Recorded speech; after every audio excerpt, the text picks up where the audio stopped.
আসসালামু আলাইকুম। শাহেরা agro farm and হ্যাচারির পক্ষ থেকে সবাইকে স্বাগতম। অনেকদিন পর একটি নতুন ভিডিও নিয়ে আসলাম আপনাদের সামনে।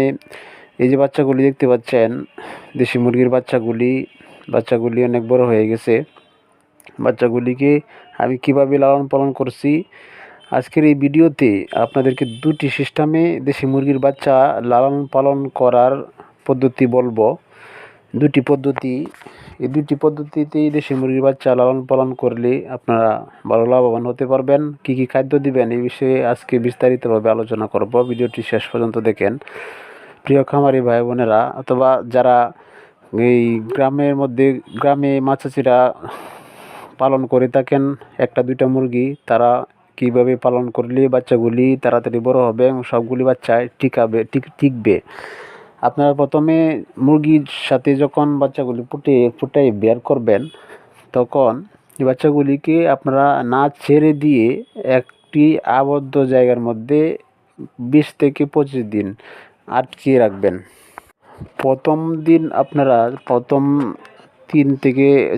4 থেকে 5 দিন আপনারা রেনামাইসিন যে একটা ওষুধ পাওয়া যায়, কমন যে ওষুধটা সব জায়গাতেই পাবেন, এই ওষুধটা 1 থেকে 5 দিন পর্যন্ত গুঁড়া করে খুদের সাথে মিক্স করে আপনারা খাওয়াবেন। 1 থেকে 5 দিন আপনারা চেষ্টা করবেন 1 মাস পর্যন্ত শাটার ফিড, গুঁড়া যে ফিডটা পাওয়া যায় কিনতে, ব্রয়লার মুরগিকে জিরো অবস্থায় যে ফিডটা খাওয়ানো হয়, এই ফিডটা যদি আপনারা খাওয়াতে পারেন 1 মাস, তাহলে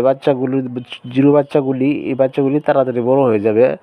এবং এগুলি যখন 1 মাস খাওয়ানোর পরে যখন আপনি বাইরের খাদ্য খাবে, তখন এদের মাংস ঠিক দেশি মুরগির স্বাদই লাগবে। এই যে পিঠ খাওয়াইছেন, এই পিঠ 1 মাস খাওয়ানো যাবে। এর বেশি যদি খাওয়ান তাহলে কিন্তু আবার মাংসের স্বাদ আবার অরিজিনাল যে দেশি মুরগি স্বাদটা, টেস্টটা থাকে মাংসের, সে টেস্টটা পাবেন না। এই জন্য আপনারা 1 মাস খাওয়াবেন শাটার ফিডগুলা। প্রথম 5 দিন যখন আপনারা বড়িটা খাওয়াবেন, রেনামাইসিন বড়িটা গুঁড়া করে খাদ্যের সাথে মিক্সচার করে খাওয়াবেন, তখন বাচ্চাগুলি, এদের যদি পেটে কোনো গোলযোগ থাকে, কোনো সমস্যা থাকে, পায়খানার সমস্যা থাকে, নাভিটা কাঁচা থাকে, এই সময় এই ওষুধটা খাওয়ালে এদের অনেক উপকার হয়, নাভিটা শুকায় যায় তাড়াতাড়ি। এরপরে প্রতি মাসে একবার এই বড়িটা খাওয়াই দিবেন, আর একটা পাউডার খাওয়াই দিবেন। অল্প দামে পাওয়া যায়, 25 টাকা নেবে, 20 টাকা ডক্সি এ বেট। তাহলে বাচ্চাগুলির আর ঠান্ডা লাগবে না। এইবার রেনামাইসিন বড়িটা খাওয়ালে চুনা পায়খানা করবে না, বিভিন্ন ধরনের পায়খানা সমস্যা হয়, পায়খানা করবে না। এই দুইটা ওষুধ খাওয়ালে হয় প্রতি মাসে একবার। 1 মাস খাওয়ানোর পরে বাচ্চাগুলি একটু বড় হয়ে গেলে, বাচ্চাগুলি যখন আপনারা ছেড়ে দিবেন, তখন এই যে শুরুতে আপনাদেরকে দেখাইছি যে কিছু পরিমাণ চাউল দিলে হয়। সকালে বিকালে দুপুরে কিছু পরিমাণ চাউল দিবেন। সারাদিনে হয়তো 10 টাকা চাল লাগতে পারে আপনার এই বাচ্চাগুলির পিছনে। আর এরা সারাদিন বাহিরে ঘোরাফেরা করে খাবে, যখন পোকামাকড়, ঘাস পাতা এগুলি খাবে, তখন আপনারা খুব কম খরচেই বাচ্চাগুলিকে লালন পালন করতে পারবেন। আমার যে বাচ্চাগুলি দেখছেন একটু আগে, এই বাচ্চাগুলি এভাবে আমি পালন করে বড় করেছি।